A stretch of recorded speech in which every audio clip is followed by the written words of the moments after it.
In every corner of America, there's a quiet story waiting to be heard. Stories not written in books or broadcast in headlines, but carried in the hearts of those who have lived, loved, lost, and endured. Today, I want to share one such story with you. A story that might just change how you see your own life, your own promises, and the way we all connect through time. This is the story of Harold Bennett, a 92-year-old man from rural Tennessee who kept a promise made almost 80 years ago. A promise that took a lifetime to fulfill. When you hear World War II, what comes to mind? Perhaps black and white photographs, soldiers in helmets, grainy footage of battles far from home. But behind those images were people, young boys who signed up to serve, to fight, to defend. And among them, a young man named Harold and his best friend George. Harold and George met at boot camp in 1943. From the moment they shook hands, they were inseparable. George was full of laughter, stories, and dreams about returning home to marry his sweetheart, Rose. Harold was quieter, thoughtful, the kind of man who listens more than he speaks. Together, they trained. They shipped out. They landed in France, not knowing what the next day would bring. One cold November morning during an ambush outside a small French village, everything changed. George was hit. It was bad. As Harold knelt beside him, trying to keep pressure on the wound, George took something from around his neck, a small envelope. Inside, a letter. "Promise me, Harold," he said. "If I don't make it, find her. Find Rose. Tell her what we had. Tell her about me. Don't let her forget." And with tears in his eyes, Harold said the only thing he could say: "I promise." George didn't survive.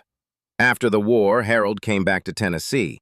He tried to live a normal life, got a job at the post office, raised a family, went fishing on weekends. But the letter? It stayed with him, folded, tucked inside his wallet, always there. For decades, Harold searched for Rose. He wrote letters to old addresses, visited towns, asked strangers. He kept a journal just for her, everything George had ever told him about their love. But he never found her. Years passed. His own wife passed away. His children moved to other states. The world changed, from telegrams to smartphones, from record players to podcasts. But the letter remained. Then one day, his granddaughter Lisa was helping him clean out the attic. She found a shoebox. Inside were photos, maps, and that now yellowed letter. "Grandpa," she said, "what's this?" Harold told her everything. Lisa, now in her 30s and a tech-savvy history teacher, made it her mission. She posted in veteran forums, called local libraries, even used ancestry websites. And finally, one reply changed everything. A woman named Emily replied. She said, "My mother was Rose Anderson. She passed away a few years ago. I've heard her mention a George once or twice, but I never knew much. Are you saying you knew him?" Harold's hands shook as he dialed the number Lisa gave him. "Hello? Emily? My name is Harold. I served with your father." Silence on the line. Then, tears. A week later, Harold and Lisa drove to Virginia. Harold wore his old jacket, the one with the letter. When Emily opened the door, she stared for a moment, then embraced him like he was family, because in many ways he was. They sat for hours. He told her about George, his bravery, his laughter, his dreams. He read the letter out loud. Emily wept. She had never known her father, but now, through Harold, she finally met him. That day, Harold fulfilled a promise made on a battlefield in 1944, a promise that transcended time, war, and distance. A promise that gave a daughter the chance to know her father. And as he got back in the car, Harold looked at Lisa and said, "Now I can rest." Stories like this don't come around every day. They're rare, they're powerful, and they remind us that the words we say, the promises we make, can live longer than we do.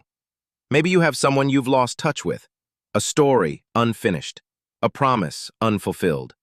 Maybe it's time to reconnect, because if Harold, at 92, could do it, maybe so can we.